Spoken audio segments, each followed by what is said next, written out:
केंद्रीय मंत्री सांसद अर्जुन मुंडा का 2 दिवसीय दौरा, विभिन्न योजनाओं का निरीक्षण, आम जनता से रूबरू।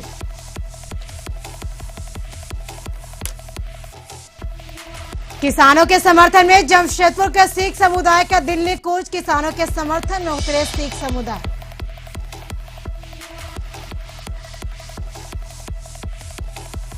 जमशेदपुर में 9 महीने बाद निजी स्कूलों में लौटी रौनक, 10वीं और 12वीं के विद्यार्थियों के लिए खुले स्कूल, मात्र 3 घंटे चलेगा क्लास।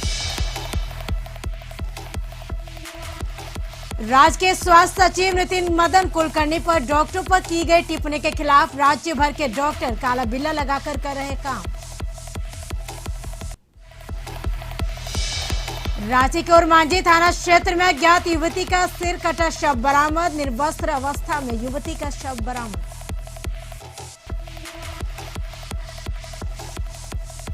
चाईबासा में नक्सलियों का आतंक, यात्री बस पर की अंधाधुंध फायरिंग।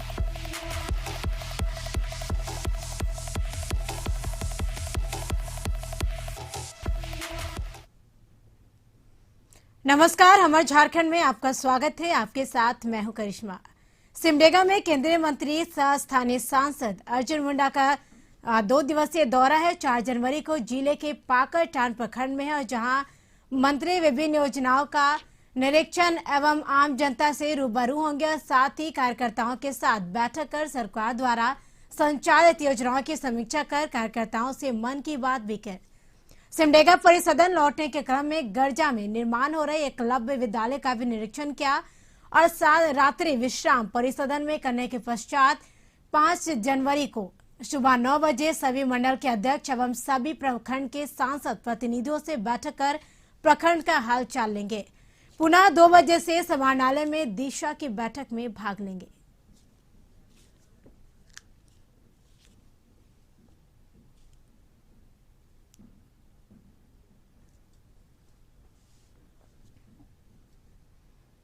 राज्य में वर्तमान सरकार के स्वास्थ्य, चिकित्सा, शिक्षा एवं परिवार कल्याण विभाग की विफलताओं को बतलाने के लिए पूर्व स्वास्थ्य मंत्री रामचंद्र चंद्रवंशी ने बीजेपी कार्यालय में प्रेस वार्ता कर कहा कि वर्ष 2020 और 21 में राज्य सरकार के अकर्मण्यता के कारण समय पर नेशनल मेडिकल काउंसिल के निर्देशों का पालन नहीं करने के कारण दुमका, हजारीबाग, पलामू में स्थापित नए मेडिकल कॉलेज में सत्र 2020 और 21 में झारखंड में नामांकन नहीं हुआ और राज्य कर्मियों के लिए अंतर्वासीय चिकित्सा प्रतिपूर्ति हेतु 2019 और 20 में प्रस्तावित संशोधन पर कोई कार्रवाई नहीं किया गया है। इससे राज्य कर्मियों को चिकित्सा प्रतिपूर्ति में काफी परेशानी हो रही।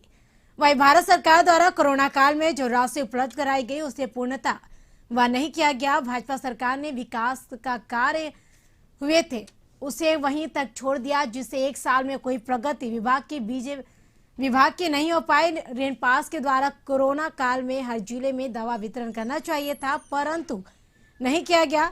वहीं चंद्रवंशी ने राज्य सरकार पर आरोप लगाया कि बीजेपी शासन काल में किए गए कार्यों को आगे नहीं बढ़ाया जा रहा है। भाजपा सरकार ने जो भी काम हमने किया था, एक भी काम इनको आगे बढ़ाने का काम नहीं किया। ऋण पास के प्रभारी डायरेक्टर हैं, जिसे पूर्ण रूपेण डायरेक्टर के लिए हमने 22/10/19 को इंटरव्यू लिया था, उसको आज तक रिजल्ट नहीं दिया, न उन लोग बहाल किया, जस के तस है। इतने नहीं, ऋण पास के द्वारा कोरोना काल में हर जिलों में दवा वितरण करना चाहिए था, क्योंकि बराबर हर एक जिला में वितरण होता था, परंतु ऋण पास के द्वारा कोई काम नहीं किया कोरोना काल में। इस तरह की इनकी नाकामी है। सरकार जो है स्वास्थ्य विभाग में फेल कर गई है और यह कोई काम नहीं कर रही है, खाली कोरोना चिल्ला रही है, जो कि केंद्र का पैसा उसको भी खर्च नहीं कर पा रही। तो रांची में राज्य के स्वास्थ्य सचिव नितिन मदन कुलकर्णी पर डॉक्टरों पर की गई टिप्पणी के खिलाफ राज्य भर के डॉक्टर काला बिल्ला लगाकर काम कर रहे हैं। बताते चले कि 30 दिसंबर को रांची में स्वास्थ्य मंत्री द्वारा डॉक्टरों को नियुक्ति पत्र वितरण कार्यक्रम के दौरान स्वास्थ्य सचिव डॉक्टर नितिन मदन कुलकर्णी द्वारा बयान दिया गया कि आधे डॉक्टर काम नहीं करते हैं और आधे भारी भरकम दहेज के लिए डॉक्टर बनते हैं। इस तरह की अशोभनीय टिप्पणी से समस्त झारखंड के डॉक्टर उद्वेलित थे और कोरोना काल में जान की बाजी लगाने वाले डॉक्टरों के प्रति स्वास्थ्य सचिव की ऐसी सोच से समूचा स्वास्थ्य विभाग मर्माहत है। के आईएमए के आह्वान पर करीब 15,000 चिकित्सक पूरे झारखंड के आज काला बैज लगा के और अपना विरोध प्रदर्शन कर रहे हैं। ये 30 तारीख को जो हमारे स्वास्थ्य सचिव, जो कि हमारे फैमिली हेड भी हैं, उनको उनकी ये बातें कि जो डॉक्टर हैं वो इस प्रोफेशन में इसलिए आते हैं कि काम नहीं करना पड़े, और दूसरा ये कि इनका दहेज बढ़ जाए, ये कितनी ओछी बात है। इस तरह की बातें हमारे फैमिली हेड के तरफ से डॉक्टरों के प्रति नहीं आनी चाहिए थी। और सबसे बात यह है कि आज के कोरोना के युग में, जिसमें कि हमारे चिकित्सक सेवा भावना से काम किए और उसमें कुछ हमारे चिकित्सकों का देहांत भी हुआ, इस ये में प्रमोट नहीं उनको करके इस तरह का विवादित बात बोलना, ये शोभा हमारे फैमिली हेड को नहीं देता है। गिरिडीह में कोयला तस्करी पर अंकुश लगाने के लिए ओपन कास्ट के इलाके में संचालित अवैध खननों को बंद कराया जा रहा है। पिछले कुछ दिनों से जारी इस अभियान में अब तक 50 से अधिक अवैध खननों को बंद कराया जा चुका, और इसमें अहम बात यह है कि गिरिडीह कोलियरी के परियोजना पदाधिकारी विनोद कुमार एवं एसडीपीओ अनिल कुमार सिंह स्वयं स्थल पर मौजूद रहकर डोजरिंग करवा रहे हैं। इस अभियान के दौरान दोनों ही अधिकारियों द्वारा नियमित रूप से डोजरिंग करने का निर्देश भी दिया गया है। भारी संख्या में सुरक्षा बल की मौजूदगी में अभियान को सफल बनाया जा रहा है।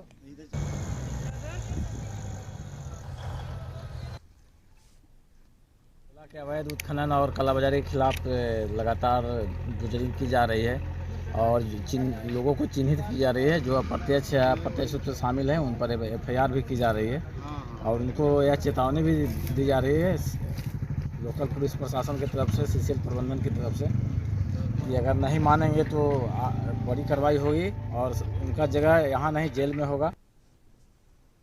गिरिडीह जिला पुलिस के लिए वर्ष 2020 काफी चुनौतीपूर्ण रहा। अपराधियों ने परेशान किया तो नक्सली भी उपस्थिति दर्ज कराते रहे। इन सबों के बीच कोरोना काल में महामारी से लड़ते हुए जिले की पुलिस ने बेहतर काम किया। इतनी मुसीबतों के बीच ज्यादातर गंभीर मामलों का उद्भेदन करने में जिला की पुलिस सफल रही। वहीं नामी नक्सलियों को भी पुलिस ने पकड़ा और इस बाबत कशिश न्यूज की टीम ने जिले के पुलिस अधीक्षक अमित रेणु से खास बातचीत की। एसपी अमित ने बताया कि किस तरह यह साल बीता और आने वाले साल में क्या योजना है, इसकी पूरी जायजा लिया हमारे सहयोगी श्रीकांत ने। अपराध पर नियंत्रण पाना हो या नक्सलियों पर नकेल कसने की बात हो, गिरिडीह पुलिस ने इन सारे बिंदुओं पर पार पाया है। गिरिडीह एसपी अमित रेणु सर के नेतृत्व में पूरे जिले में पुलिस ने साल भर कड़ी मशक्कत की है, जिसका नतीजा अब साल के अंत में दिखने को मिला है। कई आपराधिक घटनाएं हो या नक्सलवाद हो, उन सभी पर कह सकते हैं हम कि पुलिस ने बेहतर काम किया है। इन सारे विषयों पर बात करने के लिए हमारे साथ इस वक्त मौजूद हैं एसपी अमित रेणु सर। हम उनसे ही जानेंगे। सर, देखिए, सबसे पहले तो आपके चैनल के माध्यम से मैं सभी को नववर्ष की आने वाले नववर्ष की शुभकामनाएं देना चाहता हूं। गिरिडीह जिला के लिए, न सिर्फ हमारे जिला के लिए बल्कि अन्य सारे क्षेत्रों के लिए भी ये साल 2020 का जो वर्ष रहा है वो बहुत चुनौतीपूर्ण रहा है। खास करके कोविड महामारी के कारण कई सारी नई समस्याएं सामने आई। अगर हम गिरिडीह जिला की बात करें तो यहाँ पे मुख्यतः जो प्रॉब्लम है वो नक्सल से संबंधित है और इस पे विशेष तौर पे ध्यान दिया गया है। लगातार अभियान चलाया जा रहा है इस संदर्भ में और जो कार्रवाई है प्रॉपर की जा रही है। चरणबद्ध तरीके से लोगों को जो नक्सली है इनके द्वारा जो घटनाएं पूर्व में की जाती रही हैं उनके ऊपर नकेल कसने के लिए विशेष रूप से टीम्स को मोटिवेट किया गया है और इनको इनके ऊपर काम करने के लिए निर्देशित किया गया है, जिसमें वरीय पदाधिकारी स्वयं इसकी मॉनिटरिंग करते हैं। नक्सलिज्म के अलावा अगर बात करें दूसरे क्राइम्स की, जैसे कि साइबर या फिर संगठित अपराध, इनके ऊपर भी विशेष तौर पे केसेस के रिव्यू और इनसे संबंधित जो भी डायरेक्शंस हैं वो विशेष तौर पे इनको दिया जा रहा है, ताकि इस तरह के कुछ क्राइम्स जो कि सोसाइटी एट लार्ज को अफेक्ट करते हैं उस पर रोक लगाई जा सके। बिहार से सटे हुए बॉर्डर्स की, बल्कि अन्य जो हमारे राज्य के जिले हैं उनसे भी जो बॉर्डर्स हैं उसमें भी संबंधित हमारी ओर के क्षेत्र में और जो सीमावर्ती जिले हैं उनके क्षेत्र में अलग अलग तरीके के क्राइम्स हैं। फॉर एग्जांपल अगर बात करें जामताड़ा और देवघर से जो जिला है उनसे सीमावर्ती क्षेत्र में साइबर अपराध का बोलबाला रहा है, जिसके ऊपर कार्रवाई कुछ दिनों से हम लोगों ने सघन कार्रवाई की है, उसके ऊपर अरेस्टिंग्स भी काफी सारी हुई हैं और यह प्रयास है जो कि निरंतर जारी है। इसके अलावा जो जिले के अंदर घटने वाली जो मुख्य क्राइम्स हैं, जैसे कि नक्सल और कम्युनल क्राइम्स जो होते हैं, कई बार कम्युनल एक्टिविटीज जो हो जाती हैं, उसके ऊपर विशेष तौर पे प्रिवेंटिव एक्शंस लेकर के कम्युनल एक्टिविटीज ना हो उसको लेकर के हम लोग प्रयासरत रहे हैं और अच्छे रिजल्ट्स आए हैं और मैं उम्मीद करता हूं कि हमारी जो टीम है वो। यहाँ रुकेंगे एक छोटे से ब्रेक के लिए। ब्रेक के बाद जल्द हाजिर होंगे।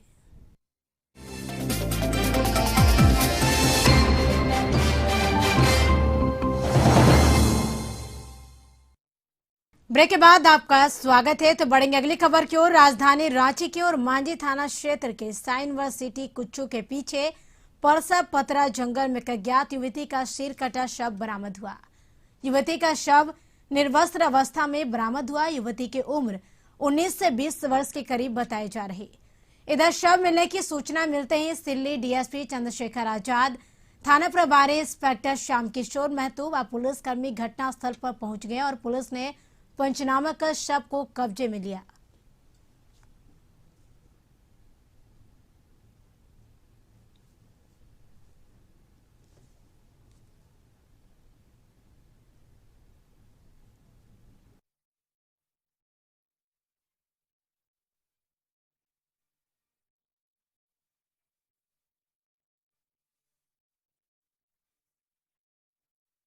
खबर जहां अज्ञात युवती का सिर कटा शव बरामद हुआ। बताते चले कि युवती का सिर कटा शव बरामद हुआ। फिलहाल निर्वस्त्र अवस्था में युवती का शव बरामद किया गया। पुलिस पूरे मामले की जांच में जुटी है। बताते चले कि पुलिस ने पंचनामा कर शव को कब्जे में लिया और मामले की जांच में जुट गई।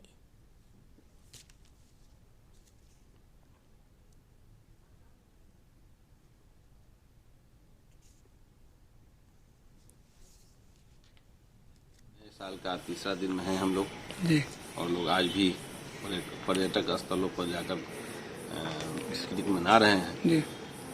एक इसी तरह की एक सूचना हम लोगों को प्राप्त हुई है और मांझी थाना क्षेत्र से सुदूरवर्ती इलाका है, जंगल वाली एरिया है, वहाँ एक डेड बॉडी मिलने का हम लोग सारे लोग वहाँ पहुंचे तो देखी थी।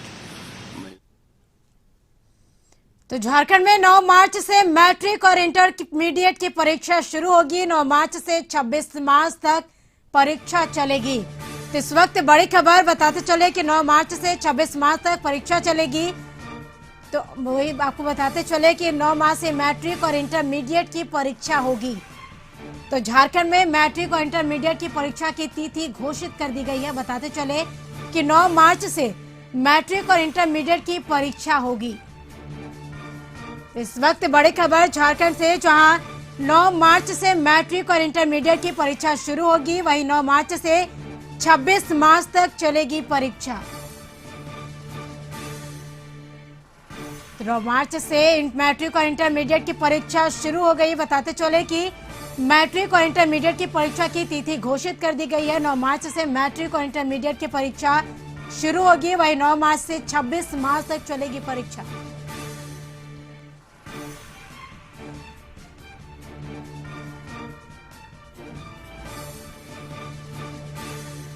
तो अधिक जानकारी के लिए हमारे साथ हमारे सहयोगी राजेश जुड़ चुके हैं फोन पे। राजेश, जानना चाहेंगे मैट्रिक और इंटरमीडिएट की परीक्षा की तिथि घोषित कर दी गई है 9 मार्च से, क्या पूरी जानकारी इस खबर को लेकर? और जी, आज जैक सभागार में एक पर्सनल बैठक आहूत की गई थी, जिसमें यह निर्णय लिया गया कि 9 मार्च से मैट्रिक और इंटर की परीक्षा ले जाएगी और 60% जो तैयारी परीक्षार्थियों के लिए है, पढ़ाई किया गया है, उसी गाइडलाइन के तहत लिया जाएगा। तभी जो परीक्षा केंद्र है उनको कोविड को लेकर जो सोशल डिस्टेंस की बात है या जैसे परीक्षा लेने का जो प्रक्रिया है उसका आदेश कर दिया गया है। वहीं दूसरी तरफ पिछले साल फरवरी माह में ही परीक्षा ले लिया गया था। उस सिलेबस को पूरा तो देखते हुए इस बार मार्च में उस प्रक्रिया को पूरा किया जा रहा है और जैक अध्यक्ष के द्वारा आदेश दिया गया है कि जो भी केंद्र है जहाँ परीक्षा होगी मैट्रिक और इंटर की, उसमें जो कोविड का पालन है उसको पूरी तरह से की जाए। जी बिल्कुल राजेश, एक बात और जानना चाहेंगे। हालांकि कोरोना काल के बीच मैट्रिक और इंटरमीडिएट की परीक्षा की तिथि घोषित कर दी गई है, फिलहाल और किन किन नियमों के तहत परीक्षाएं ली जाएंगी, क्या कुछ विशेष ख्याल रखा जाएगा? जो पिछले हर वर्ष होती थी परीक्षाएं, उससे कुछ इस बार की जो परीक्षा केंद्र होंगे वो हटके होंगे। एक क्लास में सीमित बच्चे होंगे और जो भी परीक्षार्थी आएंगे इस एग्जाम में शामिल होने के लिए उन्हें मास्क और सैनिटाइजर की खास व्यवस्था रहेगी। सभी के पास अनिवार्य दिशा निर्देश दिए गए हैं। वहीं जो शिक्षक होंगे जो परीक्षा लेंगे वो शिक्षक को भी इसका पालन करना होगा और एक समय सीमा के तहत ही ये कार्य पूरा किया जाएगा। बिल्कुल राजेश, चलिए तमाम जानकारी के लिए बेहद शुक्रिया। तो बताते चले कि झारखंड में मैट्रिक और इंटरमीडिएट की परीक्षा 9 मार्च से शुरू होगी और 9 मार्च से लेकर 26 मार्च तक चलेगी परीक्षा।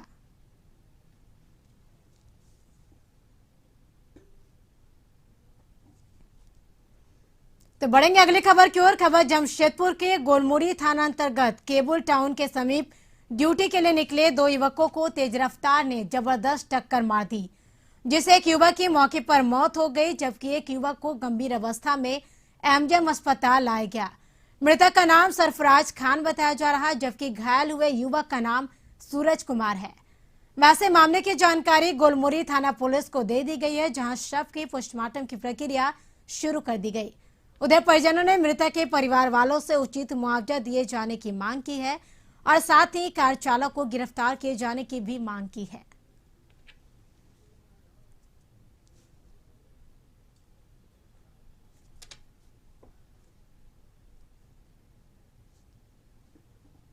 धनबाद से खबर, एशिया की सबसे बड़ी श्रमिक नगरी भूली में इन दिनों चोरों का साम्राज्य कायम हो गया है। भूली ओपी थाना से महज 2 कदम की दूरी पर रविवार यानी सोमवार बताते चले कि चोरों का कहर इस कदर बरपा कि पूरे भूली के निवासी दहशत में आ गए। चोरों के गिरोह ने 1 दर्जन दुकान और घरों में चोरी कर अपने मंसूबे साफ कर दिए। पुलिस ठंड के कहर को देखते हुए आराम करती रही और चोरों ने कई घर और दुकान से लाखों के जेवर, नगद समेत कई कीमती सामान लेकर चंपत हो गए।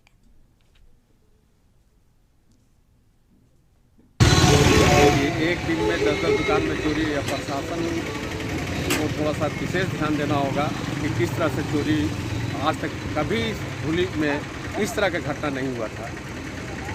मैं दुकानदार से भी आग्रह करूंगा कि आप लोग भी पहरा देने का काम करें, प्रशासन पे ना छोड़ें, इसलिए कि अपने सामान का रक्षा अपने करें। और मैं अभी जाकर बड़ाओं से बात करता हूँ कि इस पर क्या पहल किया जाए कि इस तरह का घटना ना हो। रांची से खबर, महाराजा मदरा मुंडा सेवा संस्थान के द्वारा आज राज्यपाल से मुलाकात कर ज्ञापन सौंपा गया, जिसमें मांग की गई कि कांके के श्रुति अम्बे इलाके में एक जनजातीय विश्वविद्यालय की स्थापना की जाए। इस विश्वविद्यालय की स्थापना होने से झारखंड के आदिवासियों की संस्कृति के संबंध में गहन अध्ययन किया जा सकेगा और साथ ही आदिवासियों के धार्मिक, सांस्कृतिक, राजनीतिक और आर्थिक स्थिति के संबंध में भी अध्ययन किया जा सकता है। और इस विश्वविद्यालय के स्थापित होने से आदिवासियों की सर्वांगीण विकास का मार्ग प्रशस्त होगा।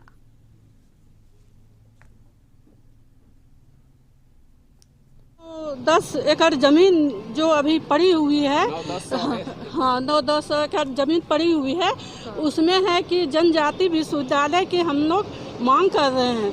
पूर्व से ही मांग करते आए हैं। हमारा जो बाबूलाल मरांडी थे उनको भी मैंने ज्ञापन सौंपा था कि यहाँ जनजाति विश्वविद्यालय बने। और फिर हमारे अर्जुन मुंडा मुख्यमंत्री थे, उस समय भी हमने उनको ज्ञापन सौंपा था कि जनजाति विश्वविद्यालय बने। और फिर हमारे अभी राज्यपाल महोदय को ये ज्ञापन सौंपने जा रही हूँ कि वहाँ जनजाति।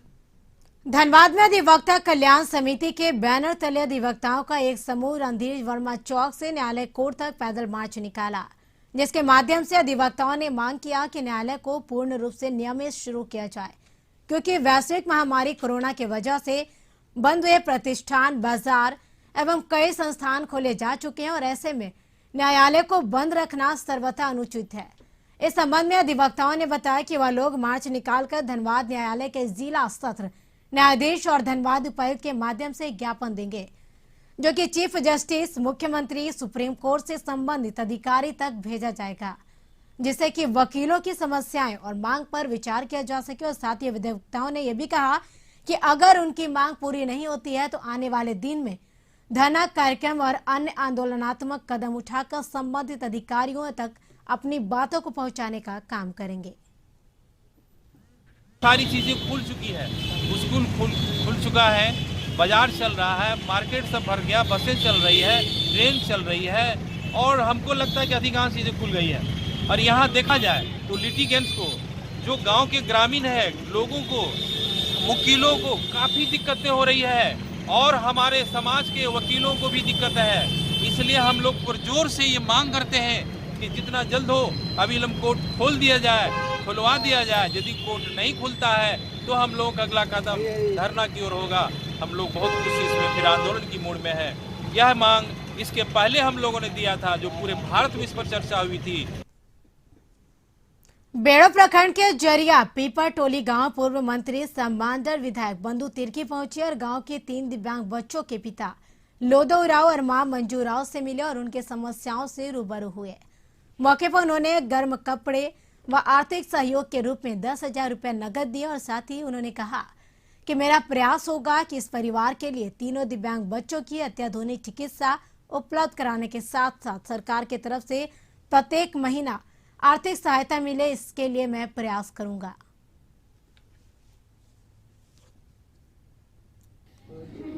इन लोगों को कुछ सहयोग करने की जरूरत है। अब बेसिकली इनको बढ़िया तरीके से चिकित्सा इसका मिल जाए, विकलांग सर्टिफिकेट इन लोगों का बने और पर मंथ इनको जो सरकार की तरफ से सुविधा हो वो मिलनी चाहिए। इसके लिए हर तरह से प्रयास किया जाएगा और इनको जो चिकित्सा से संबंधित जो चीज़ें हैं, जैसे कि डॉक्टर देखेगा तो इनको फिजियोथेरेपी वगैरह, एक्सरसाइज वगैरह कराने के बारे में इनको बताएगा। इसके बारे में जमशेदपुर के बिष्टपुर थाना अंतर्गत हरिजन बस्ती में जूली घोष नामक महिला की नृशंस हत्या कर दी गई और वैसे अपराधियों ने घर में घुसकर धारदार हथियार से गला रेत कर हत्या कर दी और इस घटना को अंजाम दिया, जिसके बाद आसानी से अपराधी घटना को अंजाम देकर फरार हो गया और हत्या की जानकारी पूरे बस्ती में आग की तरह फैल गई, जिसके बाद बस्ती में तरह तरह की चर्चाएं शुरू हो गई। वही सूचना मिलते ही मौके पर सिटी एसपी और बिष्टपुर थाना प्रभारी मौके पर पहुंचे और सबको कब्जे में लेकर मामले की जांच में जुट गए।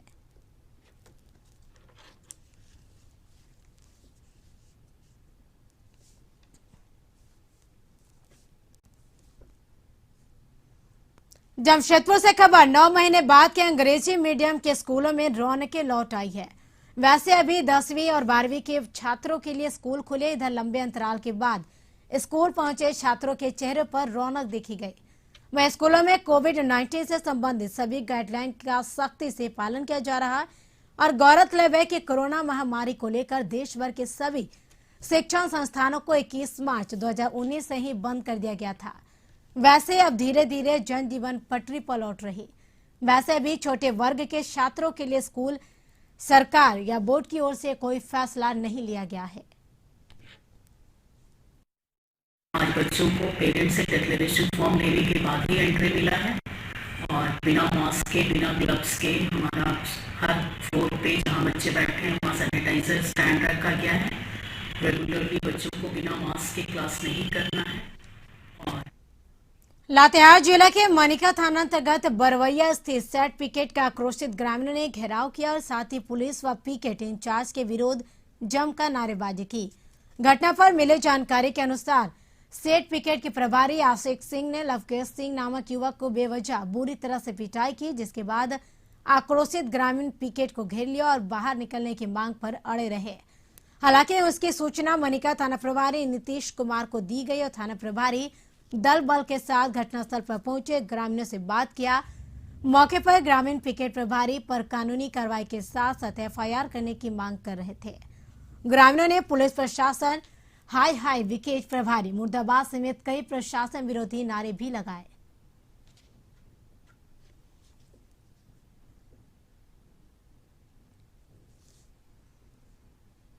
लोहरदगा एवं गुमला जिला को बने काफी वर्ष हो चुका है। जिला बनने पर यहां के लोगों को आशा की किरण नजर आई थी। लोगों को लगा था कि अब इन क्षेत्रों का सर्वांगीण विकास होगा, परंतु आज भी ये दोनों जिला अत्यंत पिछड़ा हुआ है। विकास के नाम पर सिर्फ खानापूर्ति की गई है, जिसके कारण इन क्षेत्रों में गरीबी, बेरोजगारी, पलायन, शिक्षण संस्थानों, तकनीकी शिक्षण संस्थानों का घोर अभाव है। मूलभूत समस्याएं विकराल रूप ले चुकी हैं। सभी मुद्दों को लेकर सरकार एवं लोगों का ध्यान आकृष्ट करने के लिए गुमला जिले के परमवीर अल्बर्ट एक्का के समाधि स्थल जारी गांव चैनपुर से 2 दिवसीय पदयात्रा का आयोजन 16 जनवरी को प्रातः 9 बजे से किया गया है और यह जगह यात्रा चैनपुर मांझरटोली होते हुए निकाला जाएगा। चाईबासा जिले के बंदगांव घाटी में नक्सलियों ने शक्तिपुंज बस पर अंधाधुंध फायरिंग की। मिली जानकारी अनुसार बस रांची से चाईबासा आ रही थी और इसी दौरान बस जैसे ही बंदगांव घाटी के पास पहुंची तो पहले से घात लगाए अपराधियों ने बस को रोकने का प्रयास किया और बस के ड्राइवर के द्वारा जब बस को नहीं रोका गया तो फिर नक्सलियों द्वारा बस में अंधाधुंध फायरिंग शुरू कर दी गई। वहीं बस चालक की सूझबूझ से किसी भी यात्री को कोई नुकसान नहीं हुआ। उक्त घटना की जानकारी जब पुलिस को लगी तो पुलिस ने क्षेत्र में सर्च ऑपरेशन शुरू किया और घटना के संबंध में चक्रधरपुर के एसडीपीओ नाथू सिंह मीणा ने प्रेस वार्ता आयोजित कर पत्रकारों को जानकारी दी।